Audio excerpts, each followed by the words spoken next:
vamos meditar na palavra do Senhor, que se encontra no Evangelho de Mateus, no capítulo 25. Eu convido você que trouxe a sua Bíblia, que possa abrir. Também tenho certeza que os amados irmãos lá vão conseguir colocar no telão.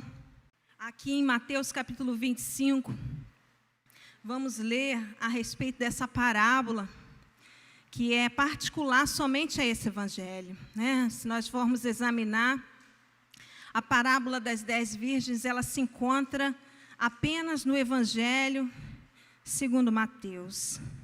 E diz assim, a partir do primeiro versículo. Amém? Então, o reino dos céus será semelhante a 10 virgens, que tomando as suas lâmpadas saíram ao encontro do esposo. E 5 delas eram prudentes e 5 loucas.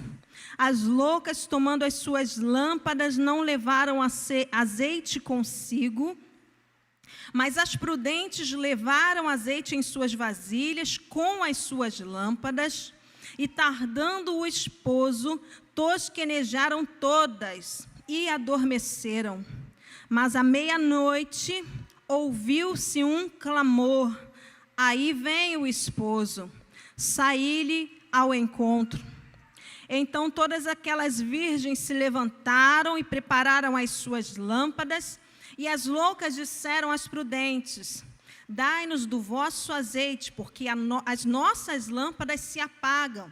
Mas as prudentes responderam dizendo: não seja caso que nos falte a nós e a vós, ide antes aos que o vendem e comprai-o para vós.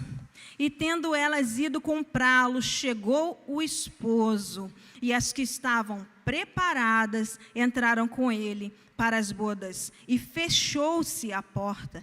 E depois chegaram também as outras virgens, dizendo: Senhor, Senhor, abre-nos. E ele respondendo disse: em verdade vos digo que não vos conheço. Vigiai, pois, porque não sabeis o dia, nem a hora em que o Filho do Homem há de vir. Aleluia. Senhor, nós estamos dependentes daquilo que o Senhor quiser nos revelar, pelo poder da Tua palavra. Nós cremos que basta apenas uma palavra e tudo será transformado, porque há virtude em Ti, Senhor. Tu és o suficiente, não precisa mais nada. Tu supre todas as nossas carências nessa manhã, Pai. Oh, aleluia, de modo extraordinário. Vem falar com a Tua igreja, em nome de Jesus. Aleluia, queridos. Aleluia, que bom que você está aqui. Que bom que nós podemos nos reunir nessa manhã e ouvir essa palavra. Essa palavra clamou ao meu coração. E o Senhor Jesus, tendo já entrado em Jerusalém, tendo já advertido os discípulos acerca da crucificação que estava às portas, nessa passagem, o Senhor Jesus, tendo se retirado com os seus discípulos para o Monte das Oliveiras, ele começa ali no capítulo 24 do Evangelho de Mateus a narrar os eventos dos últimos dias. O Senhor Jesus começa a falar com os seus discípulos acerca das coisas que iriam acontecer antes que ele voltasse. E ali o Senhor Jesus começa a advertir que o amor de muitos iria esfriar, que a iniquidade iria aumentar, que seria nação contra nação, reino contra reino, doenças, pestes, fomes, terremotos, e que aqueles sinais precederiam a sua volta. E tendo o Senhor Jesus falado isso aos seus discípulos, os seus discípulos o interrogam em particular e pedem para que ele fale quando aconteceriam essas coisas. E então o Senhor Jesus passa também a ensiná-los por meio de parábolas. E ali no final do capítulo 24, o Senhor Jesus vai falando sobre a parábola dos 2 servos. O servo bom que esperava a vinda do seu Senhor com diligência, não sabendo ele a hora que o seu Senhor voltaria.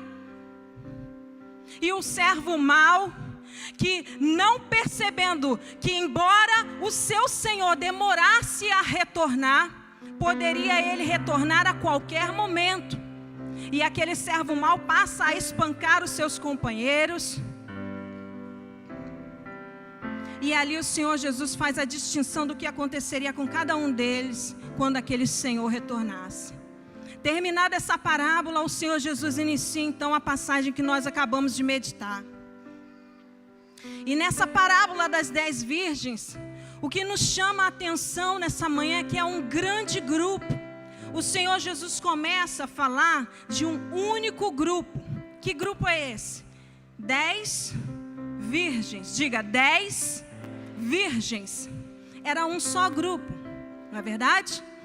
E essas 10 virgens, todas elas tinham as mesmas coisas. Olha que interessante.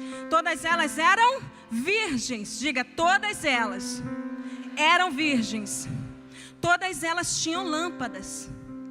E todas elas saíram para encontrar o noivo. Olha que interessante. Então, se nós formos analisar essa mensagem, nós estamos falando o quê? De pessoas que sabiam que o noivo ia vir. E houve um preparo anterior. Houve uma preparação. Elas não saíram de qualquer maneira. E aí o Senhor Jesus, continuando a narrar essa história, ele vai começar a separar aquele grande grupo de 10 em 2 pequenos grupos, 2 grupos menores, onde Jesus vai fazer a seguinte distinção: 5 eram loucas e 5 eram prudentes. E qual era a diferença se todas eram virgens, se todas tinham lâmpadas e se todas saíram para encontrar o noivo? Por que 5 eram loucas e 5 eram prudentes? O que diferenciava aqueles grupos? Por que aquela separação? E aí nós começamos a reparar que o Senhor Jesus vai falar que as loucas saíram levando as suas lâmpadas. E as prudentes, elas tinham apenas um detalhe. Diga, apenas um detalhe. Apenas um detalhe as diferenciou das loucas. Que detalhe era esse? Elas levaram só uma coisinha a mais: uma vasilha com azeite. Elas levaram uma vasilha com azeite. Essa era a única diferença. Está conseguindo entender? Essa era a única, não tinha outra. Era a única diferença entre a louca e a prudente. Era uma vasilha com azeite. Só uma vasilha com azeite. E o que aquela vasilha significa? Jesus continua contando a história.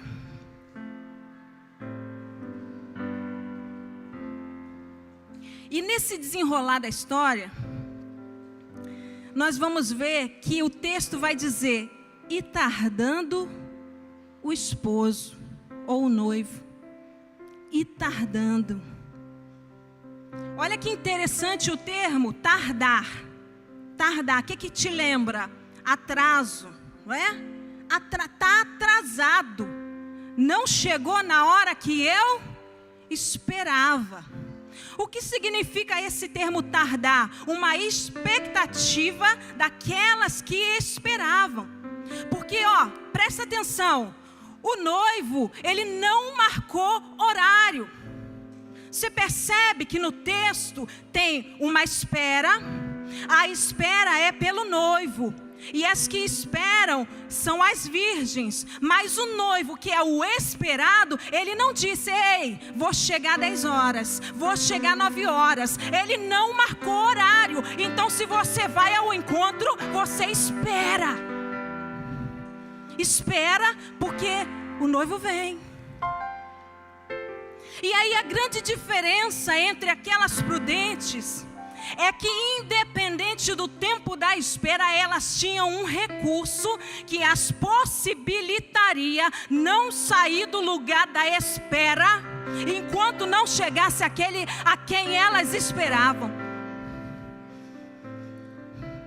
E a diferença entre as loucas é que o seu pequeno desvio, a sua pequena falta de cautela, lhes roubaria um momento precioso e decisivo. E veja, vamos voltar lá, e tardando o esposo, não é? O que aconteceu? O que aconteceu? E tardando o esposo, o que acontece? Todas elas vão tosquenejar, não é isso? Tosquenejaram quantas? 5, 6, 7. Tosquenejaram todas. Veja que essa palavra, querido, ela é muito interessante nós pregarmos ela. Pelo menos quando o ministro perguntou se tinha alguém aqui visitando que não era cristão, que não era ainda, que não estava caminhando com Cristo, se não me falha a memória, né, ministro? Não tinha ninguém, não é isso? São todos conhecedores da palavra de Deus, não é isso? Veja que essa palavra, ela é para a igreja. Você está entendendo? Porque quem espera? Quem espera o noivo? É o mundo que espera o noivo? Quem espera o noivo é a igreja. Então essa palavra é para nós, essa palavra é para a igreja do Senhor. Então nos chama a atenção que não foram metade daquelas virgens, não foram só as loucas que tosquenejaram e que dormiram.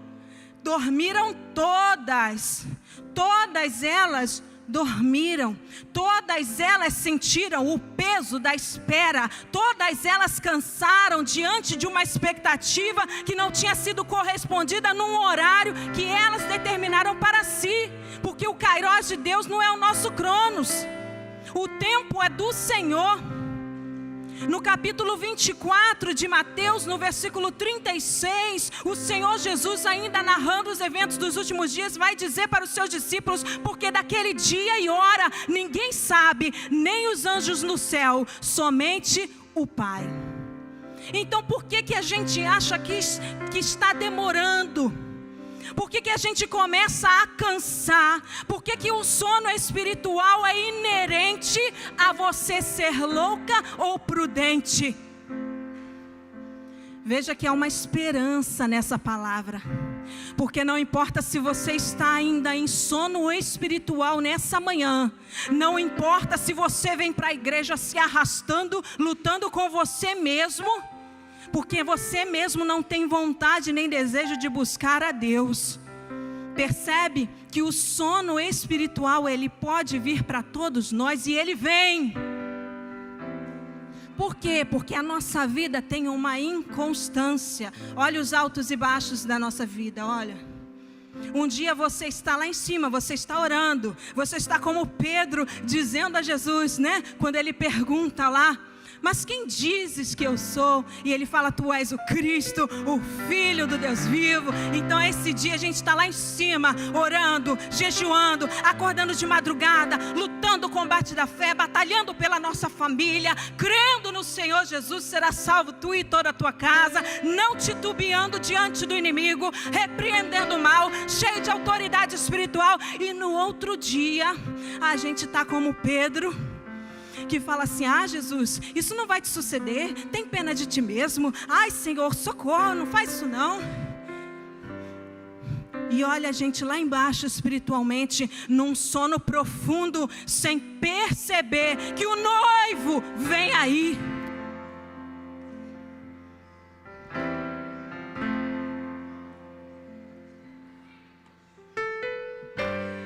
E o que me chama a atenção é que embora todas dormem, todas despertam. Olha que interessante. Se não são só as loucas que dormem, também não foram só as prudentes que despertaram. Olha que interessante.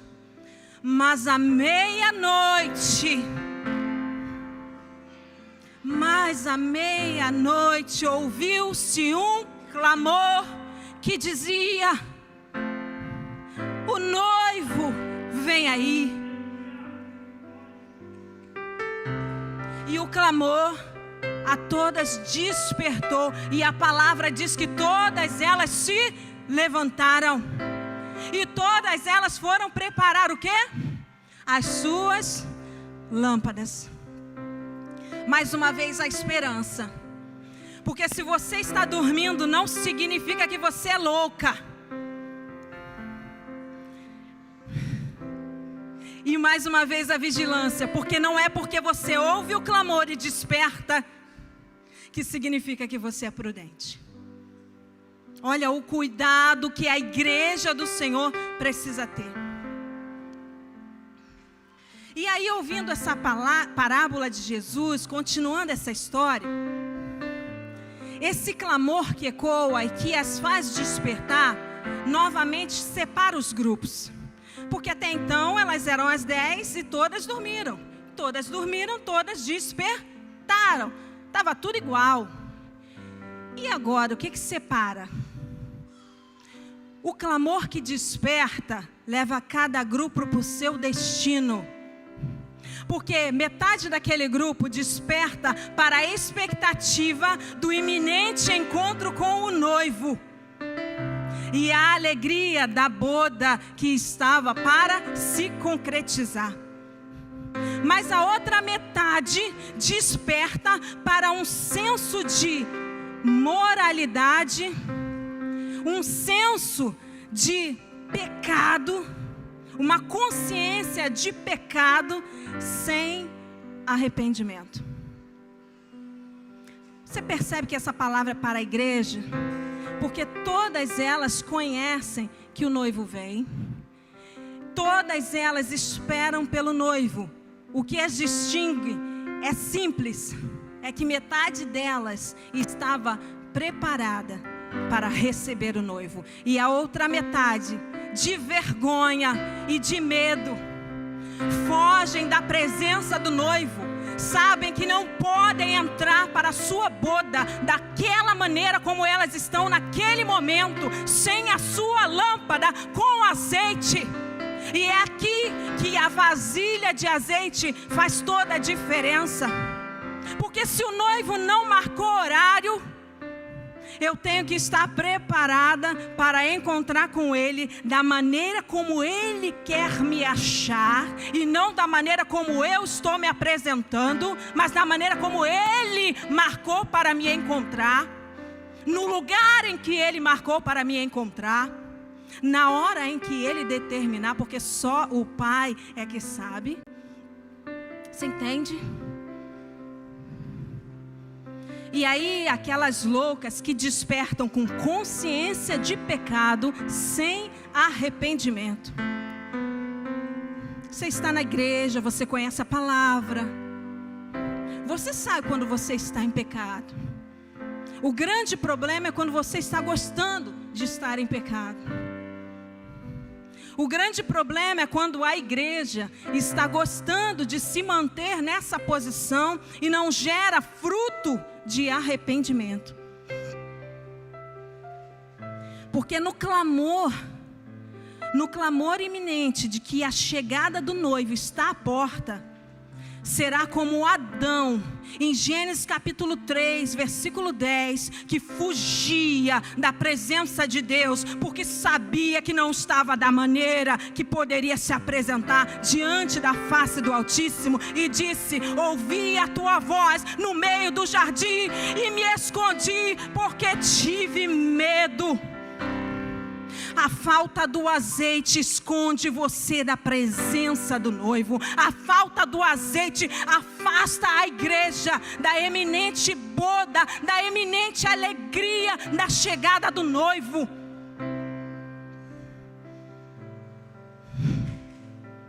E quando o noivo chega, o que acontece? Olha como é rápida a chegada do noivo. O noivo chega, as que estavam preparadas entram com ele para as bodas, e as portas são fechadas. Fecha-se a porta. O noivo chega, as preparadas entram com ele e a porta é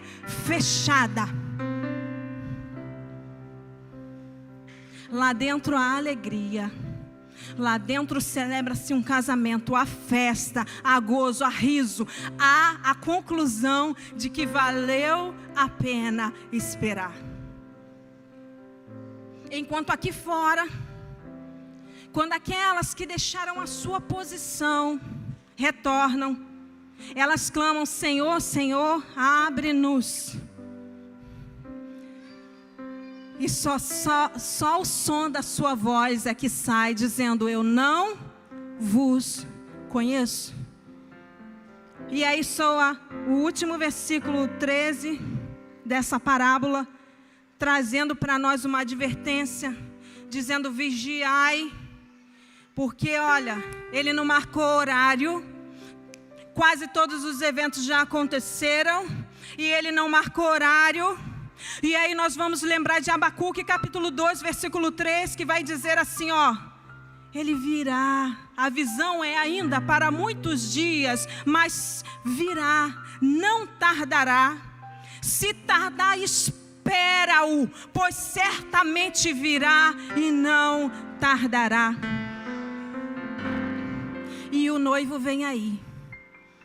E hoje, nessa manhã, pela misericórdia de Deus, eu tenho a oportunidade de ser o clamor do Senhor pela sua palavra, nessa manhã, aos corações da sua igreja, para dizer que o noivo vem aí.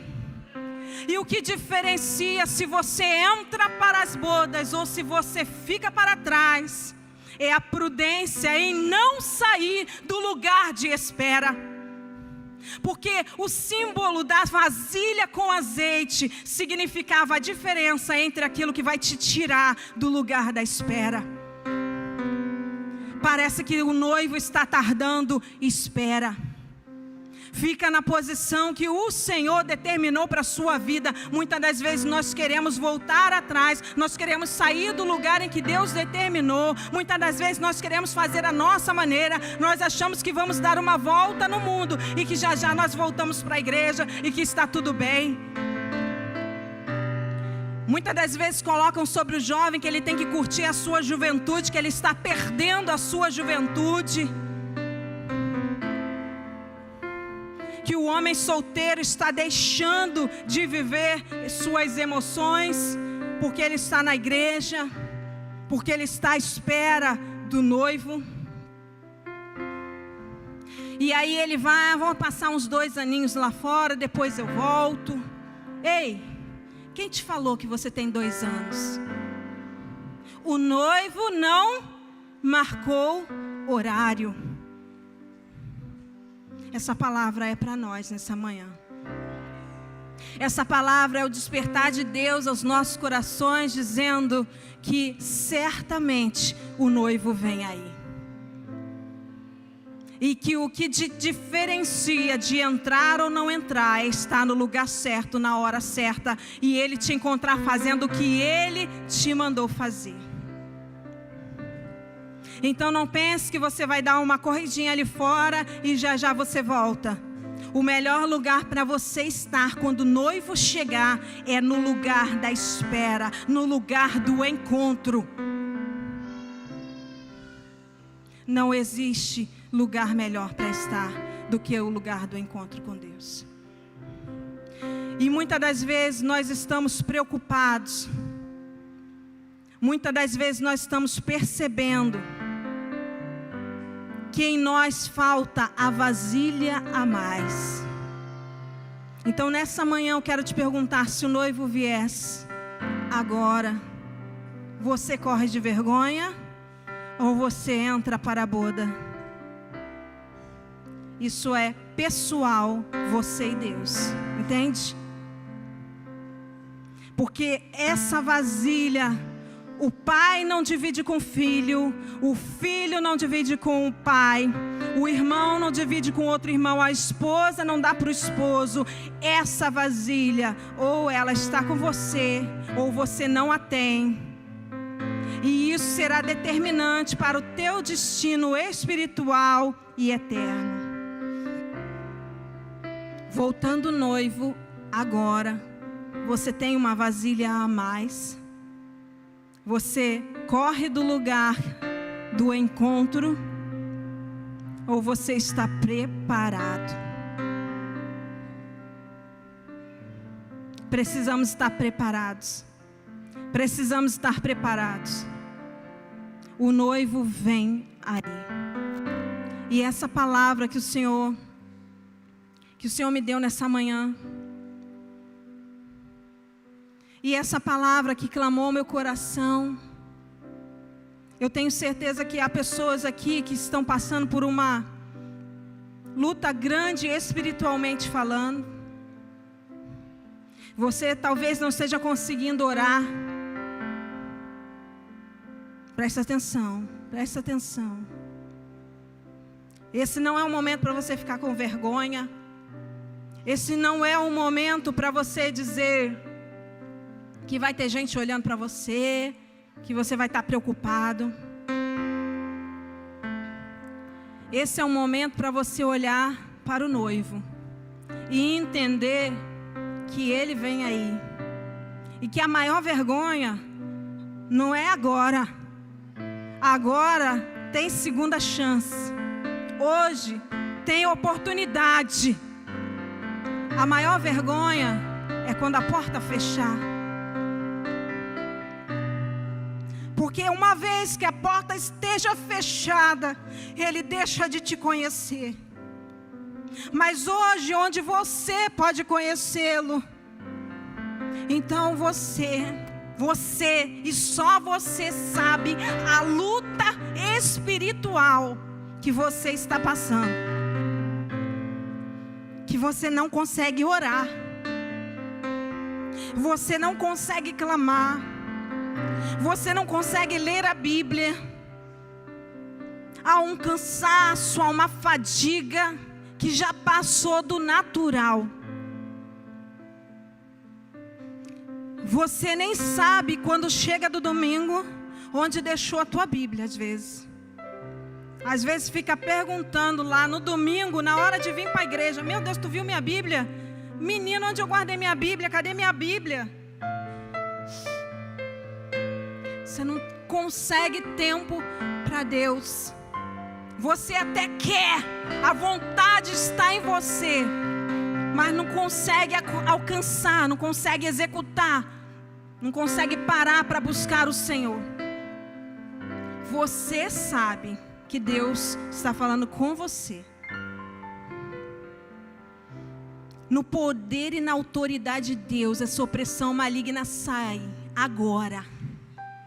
No poder do nome de Jesus.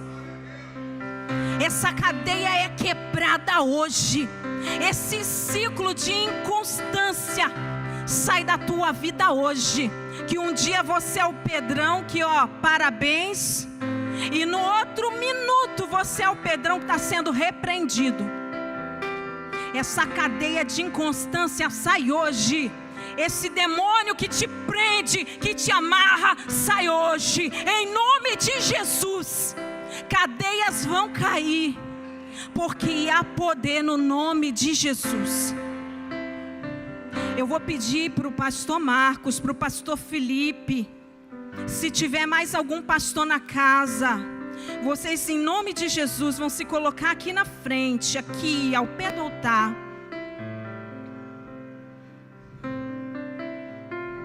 E você que sabe o problema e a opressão que está te segurando, mas que hoje é quebrada, que sai hoje da tua vida, em nome de Jesus. A libertação que é proferida hoje, que sai do poder do nome de Jesus e que te alcança. Hoje você vai sair daqui liberto. Você vai ver que basta uma palavra e tudo volta ao lugar. Você... Quando nós estivermos adorando ao Senhor, você virá como aquela mulher que se lançou para tocar na orla do manto, porque sabia que em Jesus tinha virtude para curar. Você virá, e pelo poder da palavra e do nome de Jesus, você sai daqui liberto hoje. Você entendeu o que eu falei? Pelo poder da palavra e do nome de Jesus, você sai daqui liberto hoje. Acabou. Satanás não brinca mais com você. Acabou. Acabou. Acabou. Acabou. Acabou. Há poder no nome. Há poder no nome. Há poder no nome. Nome de Jesus. Há poder no nome de Jesus. Há poder que quebra toda opressão. É Ele que fala em Mateus capítulo 11, versículo 28 e 29. Vinde a mim todos vós que estáis oprimido, cansado, sobrecarregado. Vinde a Ele hoje. Hoje você vem e a palavra dele fala assim, ó: tomai sobre vós o meu jugo, porque o meu jugo é suave. Tá pesado, não tá? Tá difícil, não tá? O olho quase que não consegue abrir porque o sono espiritual te detona. Eita! Hoje o clamor vai dizendo: o noivo vem aí, o noivo vem aí, o noivo vem aí. E Ele vem mesmo. E Ele vem para mudar a tua história. Satanás perdeu. Você que estava prontinho para desviar, você sabe que é você. Você sabe que é você. Você estava prontinho para desviar. O mundo te seduziu tanto. Há quanto tempo você nem lembrava que o noivo vem aí? Quanto tempo você não lembrava que tem um casamento à tua espera? E você é a noiva. E o teu noivo vale a pena ser esperado. Sabe quem é o teu noivo? É esse aqui, ó. É esse aqui lá de Apocalipse, que João viu no capítulo 1, versículo 13. E no meio dos 7 castiçais, um semelhante ao Filho do Homem, vestido até aos pés de uma roupa comprida e cingido pelos peitos com um cinto de ouro, e a sua cabeça e cabelos eram brancos como lã branca, como a neve, e os seus olhos como chama de fogo, e os seus pés semelhantes a latão reluzente, como se tivessem sido refinados numa fornalha, e a sua voz como voz de muitas águas. O noivo vem aí. Esse noivo, vale a pena você esperar.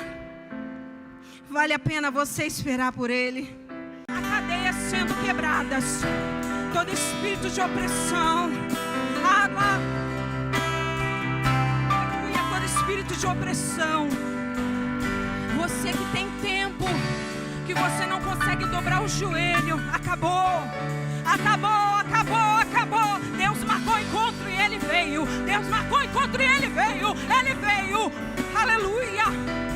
Em nome de Jesus, sai. Todo mal seja quebrado. Em nome de Jesus.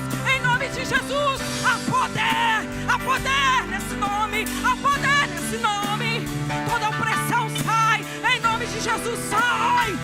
Fogo santo, todo fogo estranho sai, fogo estranho sai, fogo estranho sai, em nome de Jesus. Mentira de Satanás, sai. Espírito de depressão, sai, em nome de Jesus. Aleluia, aleluia. Ele vale a espera, ele vale a espera. Ele vem e faz morada. Ele habita com seu Espírito Santo, Ele te renova. Ele ocupa todos os lugares da casa. Ele transforma, Ele liberta. Ele quebra o poder das trevas. Para isso se manifestou o Filho de Deus, para desfazer todas as obras do diabo. Você sai daqui liberto, transformado, cheio do Espírito Santo, cheio do poder, cheio da unção de Deus, autoridade de Deus, liberto, santificado, justificado, redimido.